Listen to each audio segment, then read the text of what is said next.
Corona काल में भारत बनेगा सुपर शक्ति। भारत का प्लग एंड प्ले मॉडल करेगा कमाल। मोदी ने बनाई ड्रैगन को हैरान करने वाली रणनीति। कोरोना करेगा चाइना को बर्बाद और भारत को आबाद।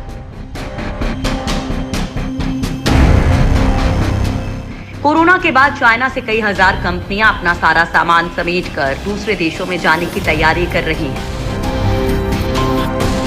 कोरोना की वजह से दुनिया का चाइना के प्रति मोह भंग हो चुका है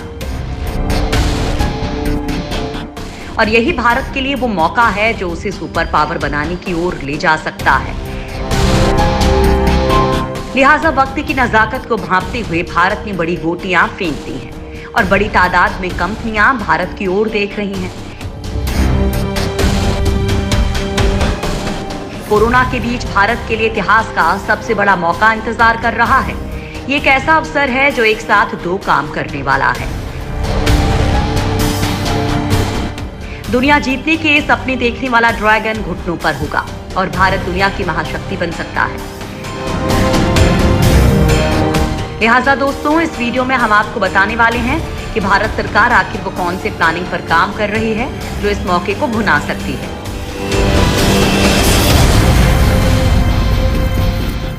चाइना से हुआ दुनिया का मोह भंग।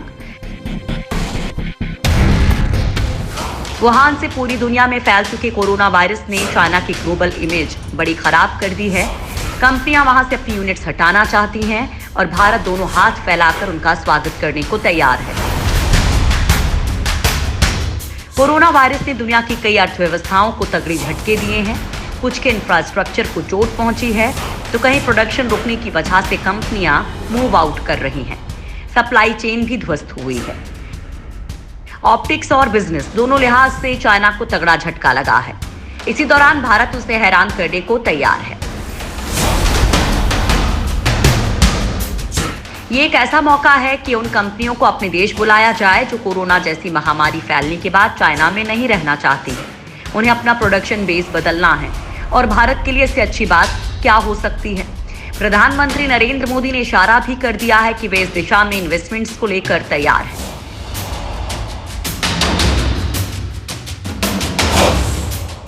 क्या है भारत का plug and play model? PM Modi के दिमाग में जो प्लान है वो पिछले कई महीनों से इस्तेमाल हो रहा है।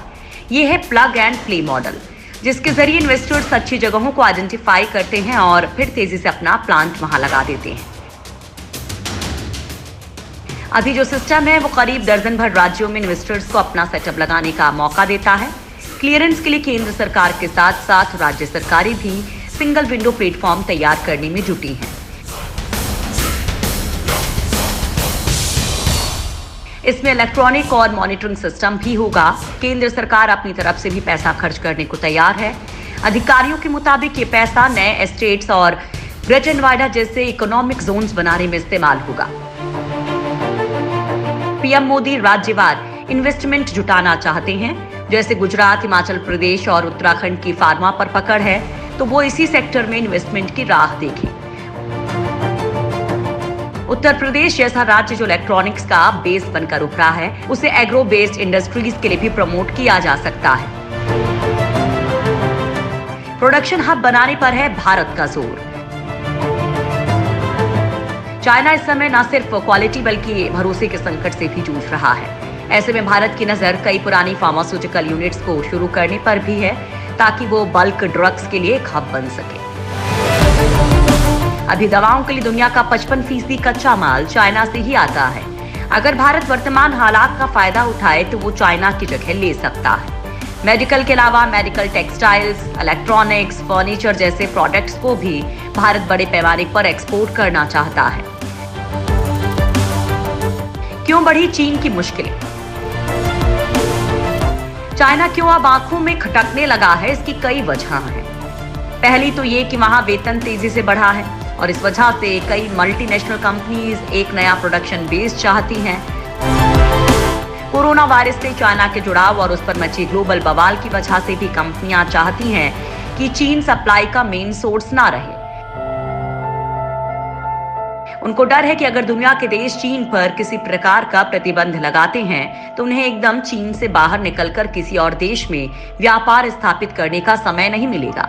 इसलिए हजारों कंपनियां अब चीन से बाहर निकलने का विचार कर रही हैं और भारत को इसमें बड़ा फायदा हो सकता है, क्योंकि ये कंपनियां चीन के मुकाबले भारत को ही सबसे बढ़िया इन्वेस्टमेंट डेस्टिनेशन मानती हैं। भारत पहले से इस दिशा में कर रहा था काम। पीएम मोदी की नजर उन कंपनियों पर है जो चाइना से बाहर निकलना चाहती हैं। कोरोना वायरस फैलने के बाद इसकी संभावना बढ़ गई है कि कई देश अपने यहाँ की कंपनियों से कहेंगे कि वे चाइना से बाहर मैन्युफैक्चरिंग की व्यवस्था करें। भारत पिछले कुछ महीनों से चाइना +1 स्ट्रैटेजी पर काम कर रहा है। अब उस कवायद ने जोर पकड़ लिया है। हाल में अमेरिका ने भी इस पूरी कवायद में तेजी दिखाई है। वैसे पिछले कुछ सालों में मोबाइल मैन्युफैक्चरिंग सेक्टर के क्षेत्र में भारत दुनिया का मैन्युफैक्चरिंग हब बनकर उभरा है। साथ ही फार्मा इंडस्ट्री में तो भारत पर दुनिया का भरोसा कोरोना काल में बहुत तेजी से बढ़ा है। अमेरिका और ब्रिटेन ने प्रोडक्शन लाइन के लिए पूरी तरह भारत पर ही भरोसा जताया है। भारतीय कंपनियों की बड़ी डील ने बनाया माहौल। हाल ही में रिलायंस और फेसबुक के बीच बड़ी डील हुई है। साथ ही एयरटेल ने भी नोकिया के साथ बड़ी डील की है। कोरोना काल में दुनिया की ये 2 बड़ी डील भारत के प्रति दुनिया के भरोसे को बताने के लिए काफी है। चाइना कभी ये सोचता था कि वो अपनी 5G कंपनी हुआवे के दम पर दुनिया भर के देशों में वायरलेस नेटवर्क का बेताज बादशाह बन जाएगा, लेकिन कोरोना और उसकी घटिया नीयत ने उम्मीदों पर पानी फेर दिया है। दुनिया मान चुकी है कि चाइना पर भरोसे का मतलब है कि आप अपने देश की संप्रभुता को खतरे में डाल रहे हैं। अब भारत की टेलीकॉम कंपनी एयरटेल ने हुआवे को बाहर का रास्ता दिखाना शुरू कर दिया है। एयरटेल ने नोकिया के साथ $1 बिलियन की 5G डील की है, जो हुआवे के लिए एक बड़ा झटका है। भारत अभी दुनिया का दूसरा सबसे बड़ा टेलीकॉम बाजार है। भारत में साल 2025 तक 92 करोड़ मोबाइल उपभोक्ता होने का अनुमान है और माना जा रहा है कि उस वक्त तक देश में 8 से 9 करोड़ 5G उपभोक्ता भी हो सकेंगे। यानी 5G कंपनियों के लिए इससे बड़ा अवसर कहीं नहीं हो सकता, लेकिन हुआवे को अब ये अवसर नहीं मिल पाएगा।